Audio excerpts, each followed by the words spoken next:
Welcome to another episode of Victoria's Lounge from Fairmont, the Norfolk. Now, with the defeat of Hillary Clinton as President of the United States, the thought that a woman could actually be the leader of the free world was one that was inspiring to many. The thought that perceptions had changed.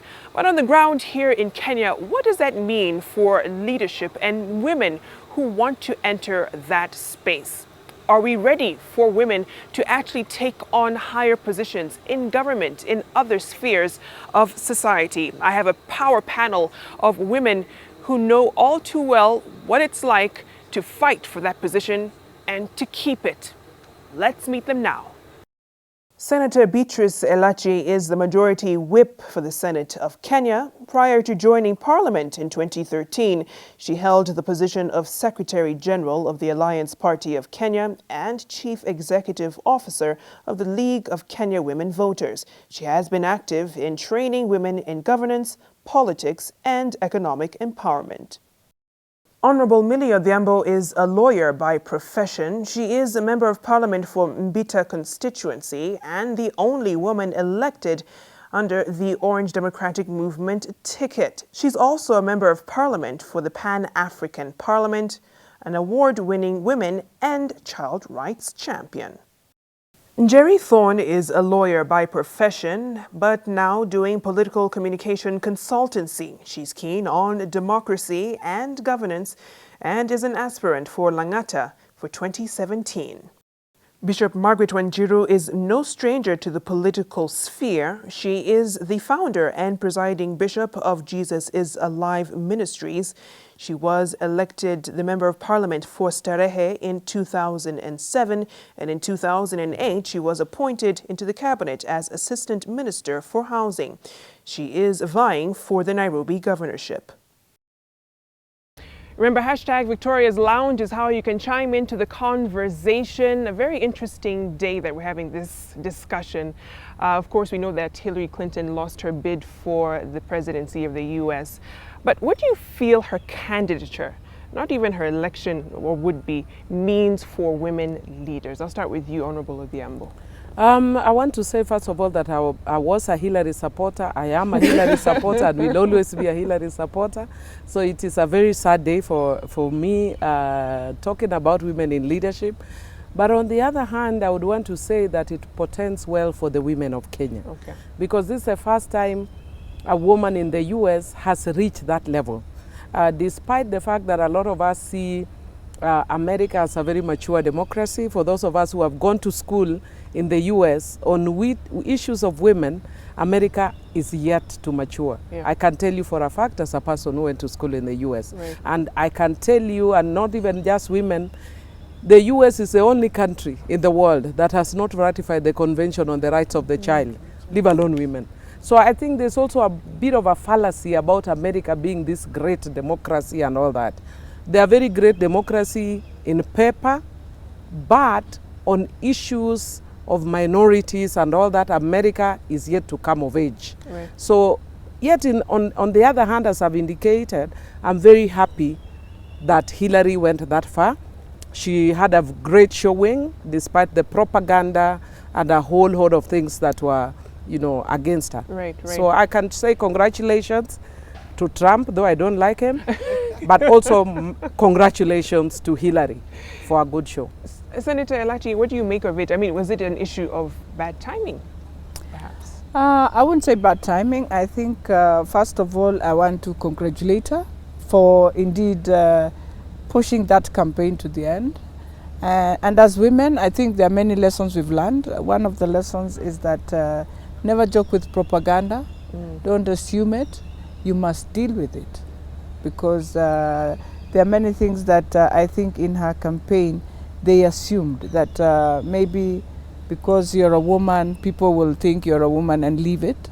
But it worked so much against her, and that's why she has seen it in the last. Yeah. And number two, that I think the Americans also wanted their country back. They have shown that indeed it is time. The whites want their country back, and they feel the country has not been going on right. I will not assume. I think I have saluted the churches. They did their bit on Sunday, and it gave them the fruits on Tuesday. That's a very strong statement also, because I think most of them just went on the pulpit, and I think they were the values, the policies. So we also need to ask ourselves whether the policies we are giving our people, whether if they feel it's not a right policy, don't push it so much to them. Right. They can stamp the authority. But the other thing, it's a good lesson for Kenya. I think in 2013 we pushed it so hard, and Kenyans did the same. So today I think Americans will appreciate why Kenyans did that. Yeah. I mean, Bishop Wanjiru, do you feel that it was more about, like Senator Elachi, ideologies and values, and less about the fact that she was a woman running? Yes, this was not about gender. First of all, we congratulate Trump for winning, but we also congratulate Clinton for pushing it up to the end and being very close. Remember, the win, the margin was very narrow. So really, she pushed it to the end, and she did very well as a woman. But the win was about values, it was about ideology, it's about the morals. And the Democrats refused to listen to family values. And especially what happened over the weekend, because this changed over the weekend. That's why we always say one day in politics can change everything. But this changed over the weekend. Over the weekend, a certain group went out and campaigned for Clinton. And they were not looked at or seen as value, as having real good morals. Then the pulpit, the preachers decided they will use the pulpit on Sunday, especially the evangelicals. So on Sunday, 99% of the American evangelical churches were preaching and campaigning for Trump. This tells you that, first of all, from me, where I sit as a Christian, if the church decides we are driving this country this direction, it will go that direction. Secondly, that all the leaders must now listen to all the population, listening to what do people want in terms of values. We cannot ignore values anymore. We cannot just push our agenda as, give me the vote because I'm in party A, because I'm in party B. It's not about parties. It's about what do you stand for. Right. I mean, is it still, because it's a perception game. Yes. Is it still a blow to women in leadership? I mean, we still have Theresa May in the UK, Angela Merkel in Germany. So we still have women leading very powerful nations. But the fact that we can't say it was a gender issue, is it still a blow to women in leadership and what that means to the world? I hate to amplify this from a gender perspective, because it can sort of rock the sort of inroads that we've made as women in terms of normalizing female leadership. And I think the question we need to ask ourselves is, if it was Bernie Sanders, would they have won? And I think at the bottom of that, you get the answer to the question. I don't think it was a gender issue. I think there would have been some people who do have barriers and bottlenecks, psychological or socialized, not to vote for a woman. But I don't think they're significant enough to actually change that. So I don't think it's a gender issue. I don't think it's a reflection of how people feel about female leadership. Okay. I think it was a matter of people want to change. A lot of Americans are feeling disenfranchised. I keep saying democracy is in crisis in the West, in that it's no longer representative of the people. Corporations have come in, they're running things. You have the media, which is distorting information. So the electorate is not informed on issues, on policies. So people are angry, they're not understanding why. And that's why their discontent leads them to the sort of xenophobic parties. You saw it with Brexit and UKIP. These are things that would have never taken off. So there's definitely a sentiment of control that, as you said, white America want back. Right. And I think this is a reflection of that. There's a revolution. People are upset with status quo, whether it's capitalism, corporate. Democracy is no longer representing the people. Globalization, transnational agreements that supersede national and domestic, people are not feeling represented. Right. And because there was no other option, I mean, Donald Trump seemed preposterous at some stage. It's congratulations to him. I, of course, have to be careful. Right? But here in Kenya, we're coming back to the ground. What is the scenario for women leaders? Still a lot of barriers, still a lot of limits. What are some of those things that women face here in the local space that we need to get past to be viable when it comes to political positions? Well, first I want to say that I disagree respectfully with the position that this was not about gender. And if we say it was not about gender, then we are like the ostrich burying its head in the sand. We really need to take the issue for what it is, so that we know where we are at as women leaders, so that we deal with the issues. And I can tell you, whether it's hardly or in whichever form, a lot of nations are not very ready for women in leadership. Perhaps the Scandinavian, you might say they've done a little better. But if you look at the US, for instance, if you look at some of the comments that people were saying, and they'll create all manner of issues. And I'm glad Jerry has talked about, what about if it was Bernie Sanders? It would have been different. And it would have been different with Bernie Sanders because he comes from the same pool. But a lot of the Democrats were okay with him. Why? And don't give me about being pro-establishment. A lot of people have been within the establishment as I've gone through. I know it's a combination of factors, again, including the issue about, people being against the system and people wanting back their country. So there's a lot of xenophobia around it, and they were emboldened by Brexit, and all that. And I can assure you, we are likely to see a lot more of, similar tendencies all over the world. But if we don't focus on the issue of gender on the table, then as women we're losing it. Right. I was giving an example earlier, just before we came to the show, that how do women deal with the issue of propaganda? Just 2 days ago, I'm told somebody went to my constituency, a man who's been trying to unseat me unsuccessfully so far, because he's not making headways, and he goes to my constituency with a piece of paper and says to a community, here is Honorable Mweshimiwa's CDF list, and he says, she said she gave you 1 million in this area. And I don't have such a thing even in my own system. He created it in the computer, and he knows that in the ground, people don't have that information. How am I nurtured and cultured as a woman who goes to church all the time? 3/4 of women in this country go to church. I am nurtured to go by values. Right. I am nurtured to read 2 Corinthians. Yes. Men go to nightclubs and they go to, nobody reads 2 Corinthians, no values in the nightclubs. So what do they know? Rough, punch and hit. Right. What you saw Trump doing. When me as a woman, I want to do that to my male colleague, I shy back because I say, I'm a good woman, Christian. I cannot lie, so I'm not going to create propaganda against my opponents. In fact, in my book, I deal with this issue. In the last election, it worked for me not to work propaganda against men. But guess what? When the men created propaganda against me, saying that I tore papers and peed on the papers, it worked for me. Because the public like women peeing on papers. Because they think you are tough when you are peeing on papers. But I didn't voluntarily go to Do you think women can limit themselves also because of the cultural expectations put upon them? No, it's about how do we handle, and it is I would call it an elephant in the room, because even as I'm speaking today, it's a difficult task. Yeah. Bishop is telling you she's a bishop in the church. She's been a bishop in the church. She still is. How will she go and preach to people in the day and tell them, hallelujah, praise the Lord, be faithful, Right. And in the morning she tells guys, I'm yourself, go and chapa the guys, tell lies about them. How? As women, we don't know how to deal. Right. Yes. And that is our undoing in politics, and it was Hillary's undoing. So let me put this out there. What is the alternative now to fighting propaganda if in politics you're inclined to play dirty, to win? I think with women, their personalities have to meet a higher threshold than men.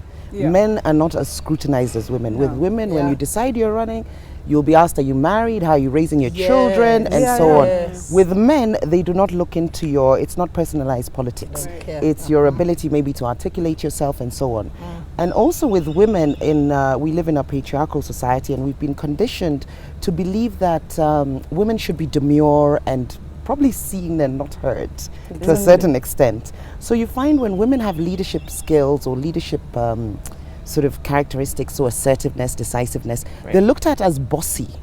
When men have it, they're the boss. So it's respected. Right. And actually, to be honest, you'll find a lot of female leaders are single as a result. Yeah. So I think that's what we need to counter.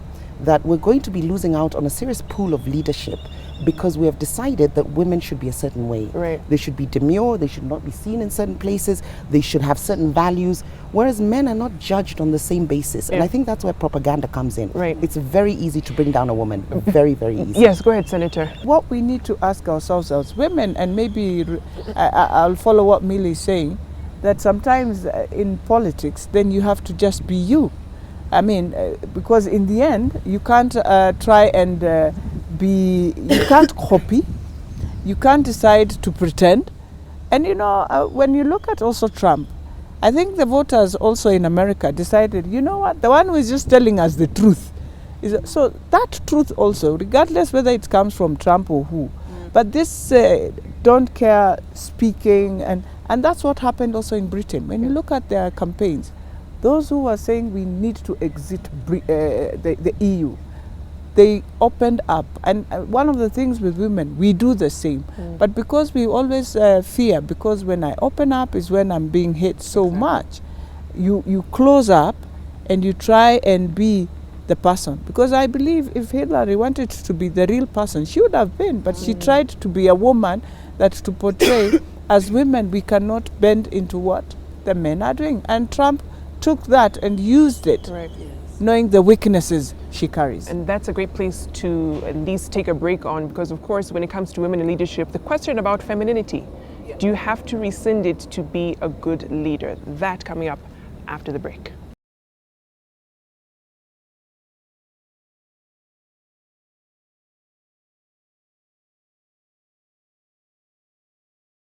Welcome back. You're watching Victoria's Lounge. We're talking women in leadership. So we asked a very pertinent question when it comes to women in leadership.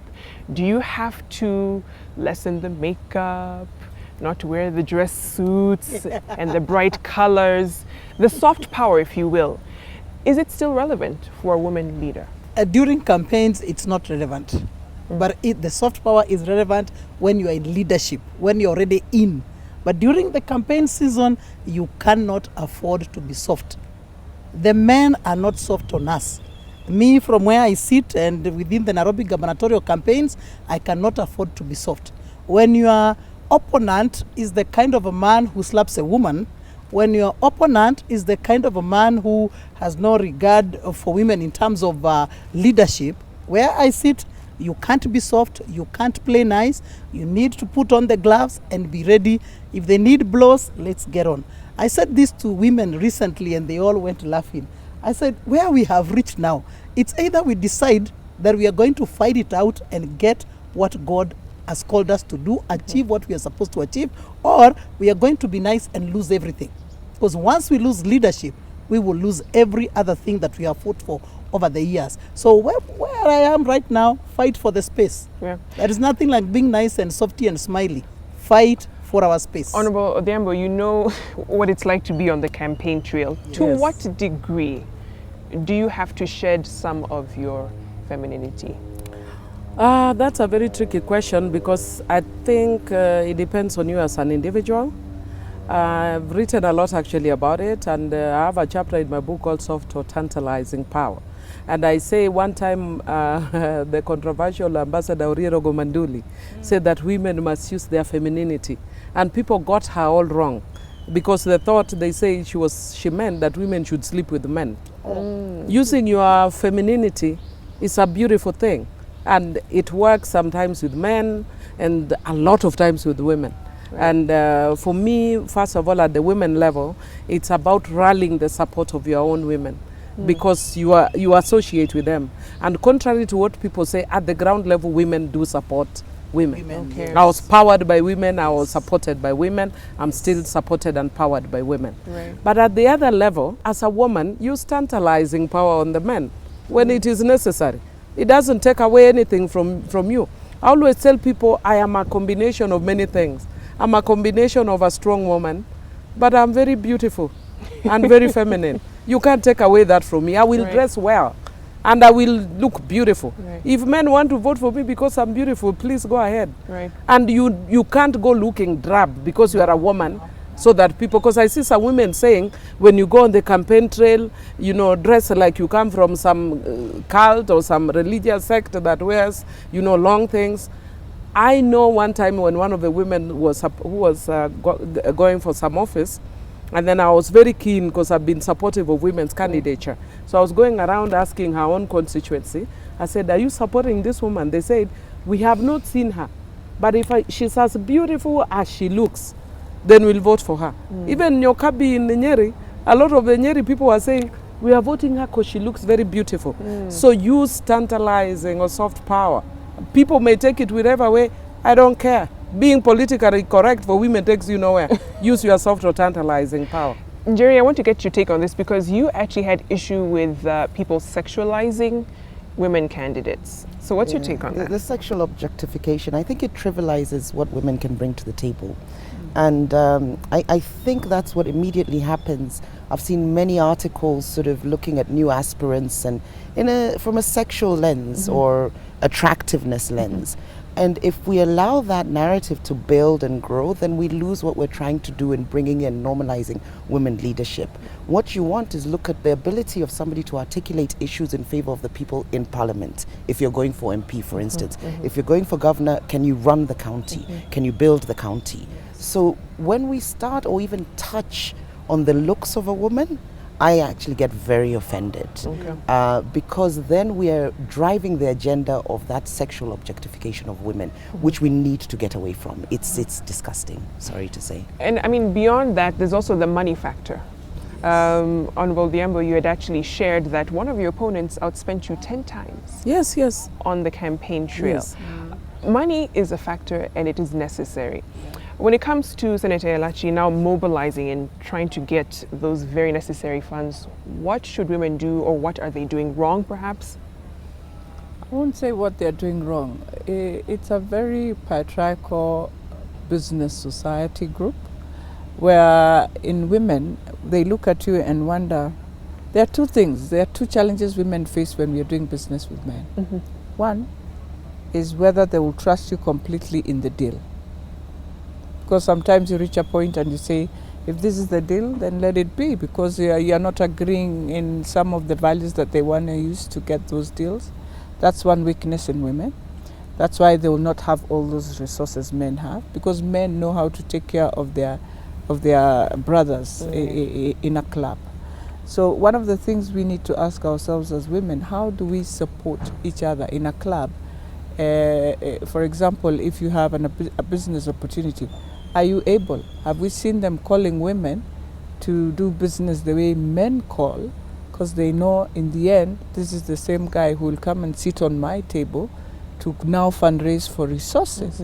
So those are some of the challenges, big challenges as women we face. The other thing is that you will use your coin that you have sweated for. Men will not.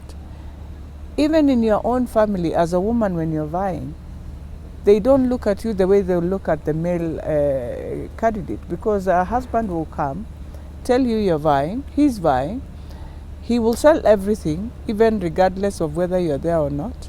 But for you, even what you have bought, which is yours, if it's a plot, a house, you will have to negotiate on a table whether to sell or not sell. So that's how difficult it is for women in resources. But the good thing again about women is that for them, they don't believe in even give me the money. Women will always tell someone, I need this, get me that. Right. So those are now the different ways of doing that same campaign. So that's a good thing with women. I want t-shirts, you get me the t-shirts. But to men, I know they believe, give me the money, I'll do this. But women just will trust. If you're getting me t-shirts, if you're getting me paying my agents, then just do that. You don't need to give me the money. Now that is soft power again, because you're still giving. That guy will always say, I funded, I did. So you'll be pointed as that he's the one who funded. He'll forget he brought it in kind. So those are some of the challenges we face in terms of mobilizing resources.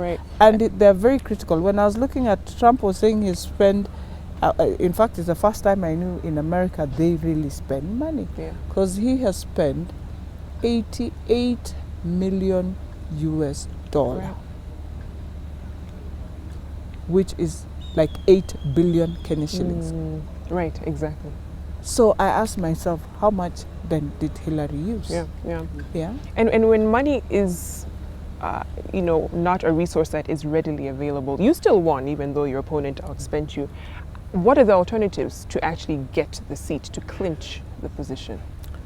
Well, one of the things is, again, what we are talking about, the soft Right. power. And I would want to actually say, in terms of what Jerry has said, that for me it's not a clear-cut issue, especially when it comes to sexuality as clear path, go this way or that way. There are times when using that as soft power works against you or against for you. Right. And for some people it's worked for them, for some people not for them. But I'd want to say that for me, I used women as a resource. You know, the sisterhood, telling women that you need to support me as a fellow woman, and that worked for me. Secondly, there are a whole lot of things that, especially in our Kenyan politics, that is, highly polarized. You must, I'd give an example, like somebody, just before I came, when we were discussing this, and somebody was telling me, hello, why are you now feeling bad that Hillary has not won and you didn't support Martha? I mean, let's be realistic about even the local Kenyan politics. I would really love to support Martha. But what is the reality in Kenya? Our politics is very regionalized or coded for ethnicized. Right. So when you are coming in as women, also be alive to those realities. I cannot decide as Millie that I'm very popular, I want to go and vie in Mbita in a Jubilee party. Right. I will not go through. Right. So you must also, as women, sometimes you see very good women who have a lot of possibilities making wrong choices or very wrong timing. I think Martha would be an excellent, presidential candidate, but we must also be alive to our own, local realities and timings as women. So for me, one of the things that, in terms of alternatives, as a lack of resources, go to the correct party, work with women as a resource. Right. And if you actually look at one of the things I think people are missing, use all the networks. Many women who came in at 47 are either teachers or were members of the women church networks. So church can power you. Though, as I was discussing with my friends, my colleagues before this, Right. that I think sometimes you also use church wrongly. But church can power you. And the teaching profession can power you as women teachers. You already have a network. If you are a leader in art, it means you have persuaded thousands of people. Right. So you come in with a basket ahead of you. If you are a woman leader in art, you can very easily, take control of a whole county, because a lot of women have supported you. So let women also learn to use existing networks where you cannot, where you don't have money. I use networks Right. of both church and women and youth. And speaking of church, because we have Bishop here who is in the church and in Yes. politics, and at times you've been criticized for balancing the two. Yes. But it's also about being strategic. Yes. How have you made both work? I have made church and politics works because you cannot separate the two, even biblically speaking. Most of the psalms we preach were written or sung or said by David. David was a king, a physical king in Israel. The Bible does not separate the politics and the church. Church is very powerful when it comes to networking, when it comes to obeying the person on the podium, the instructions that are given, and that is exactly what happens during elections. Yeah. Women have women groups within the church, the youth as well. And the youth and the women groups are very powerful within the church networks. Now, when we get to church, we are not just talking about the Christian faith. We are also talking about all religion. Whichever way you go, whether you are Muslim, whether you are Christian, whether you are Hindu, whichever religion you are in, if you have a strong value perception, if you have a strong value base where you stand for what you believe, you are not 50-50. It's not that today the wind comes and you compromise. No, you don't stand by the fence. You stand for what you believe. People will vote for you. And on that note, when we come back from the break, we'll talk to you, Njeri, because you're one who shaped the political discourse on social media, and now you've taken it to the political process. You're going on to the campaign trail. We'll talk about it when we come back on Victoria's Lounge.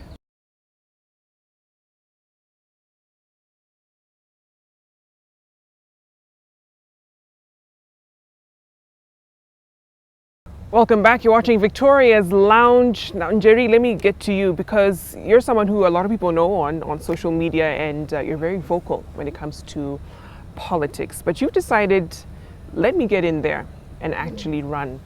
Yeah. Why? Because we have a lot of people who are Twitter bigwigs, they're very vocal, but they will never make their way to even vote, let alone run. Why did you decide to do that? I think we're very lucky to have this. I call it a sort of communicative infrastructure, which is social media, where we can speak to our governors, and we can put them to task.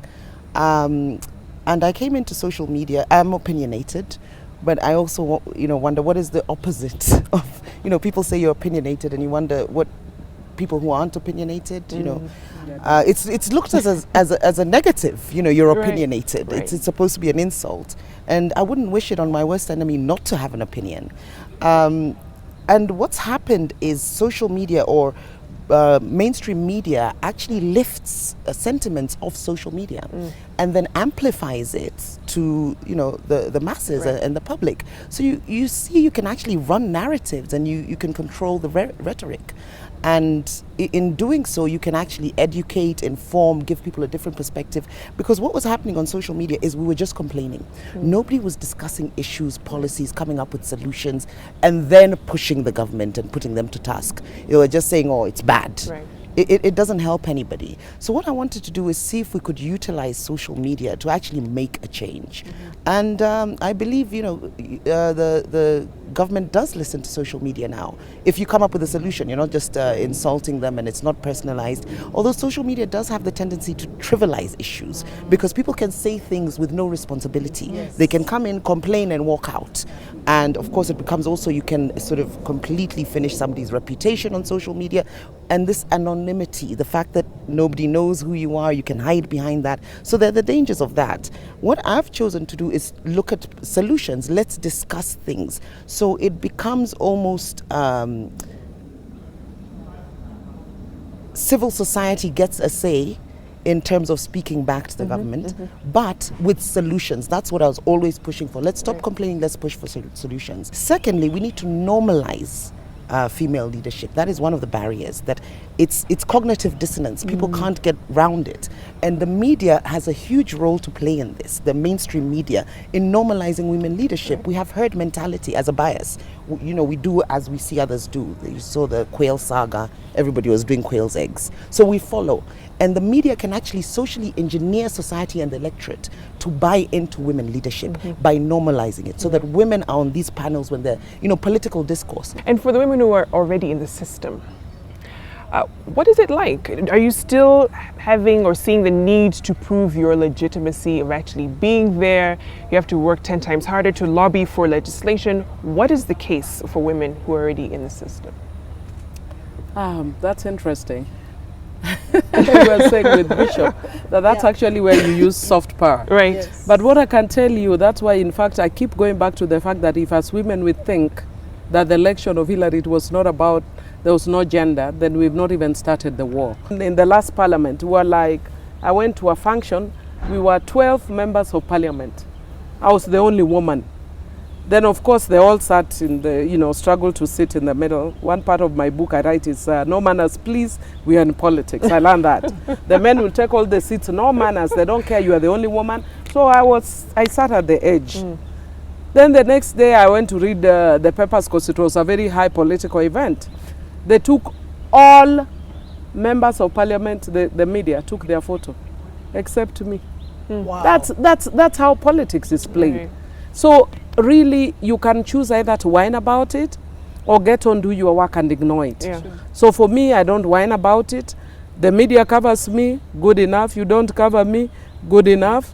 I get on to do my work in the ground, on the ground. Because at the end of the day, the people that you're dealing with, who will vote you in or vote you out, are on the ground. Right. And I would want to encourage women, especially want to vie for political leadership.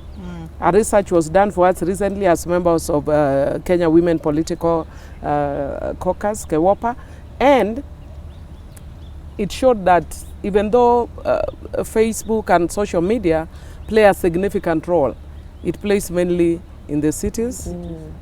And even in the city, It's very little, Yeah, less yeah. than 1% Right. that are influenced by social media. And I think the more people know about this, the better. Right, That you right. need to talk to people one-on-one. Right, Yeah. right. You know, Senator, you're the chief whip in the Senate, and you're having to, of course, share the space with seasoned, much older counterparts. How do you own your position there? Well, I'll go back to their lessons, soft power, Yeah. that you have to always appreciate they have their egos. They like being recognized. And so do it, and you will pass your agenda. But if you come in and show that you also have an ego and you have your own arrogancy, at that time, even your own bill, you will lose it. But it's very interesting how power is, and I think what is very sad in our country is that our male colleagues believed politics is for men. They never believed at one given point we will see women in parliament, and therefore for Millie and Margaret and Martha and Gilu and the others, Mama Phoebe Sio, going there, Julia Jambo, was a history to make at that time. At that time they appreciated there are very few. Today what they say that these women are just too many. Too many. That's the- a rhetoric you That's hear why all the now, time.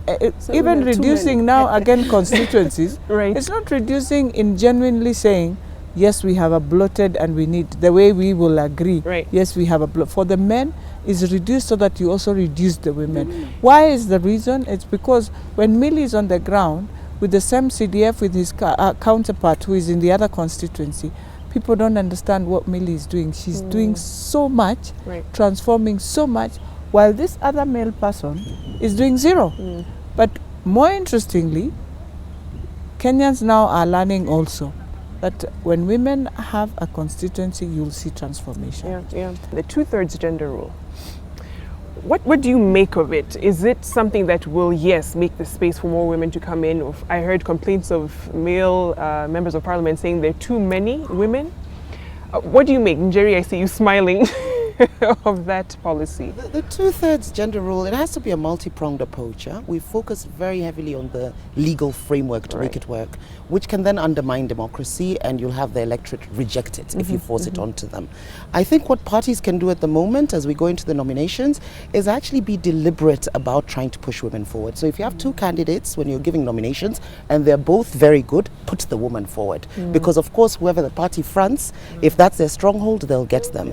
Secondly, we need to look at the social pillar. What is the barrier? Why aren't we voting for women? Let's look at socially engineering the electorate instead of forcing it as through the legal framework. Let's understand why people are not voting for women. And that's why I said the media is very important in socializing and generating opinions and values. I've also suggested perhaps we educate women and make it easier and attractive for them to get into elective politics.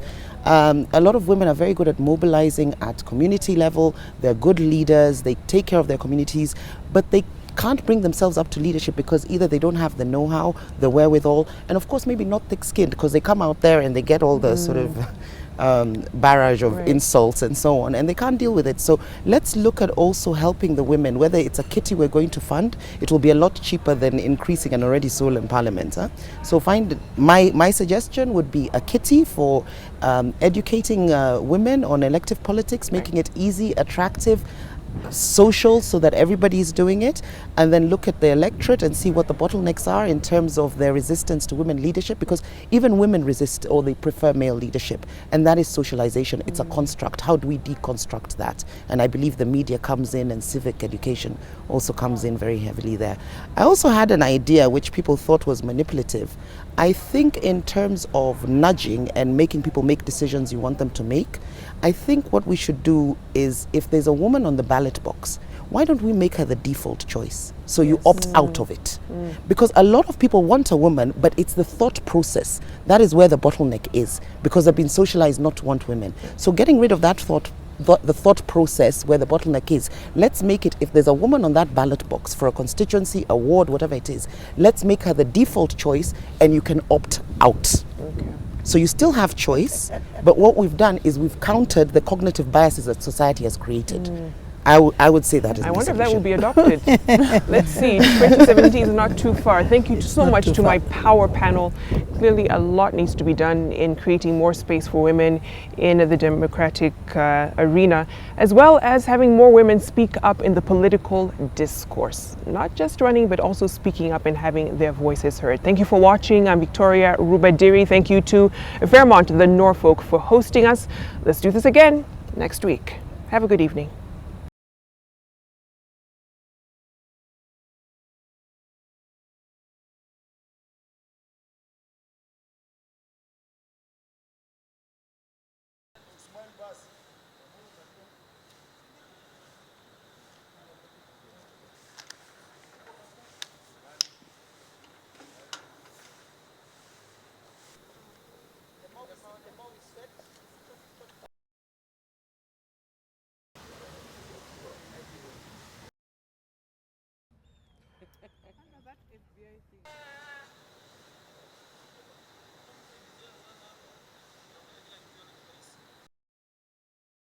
Can you hurry up, please? The more we sit, It's the underlying issue. Which is a bigger barrier, race or gender? Because No, races are bigger. To you from the Fairmont, no, from Fairmont and Norfolk. Fairmont, sorry. Imagine, we'll talk about that even now when you're in the system.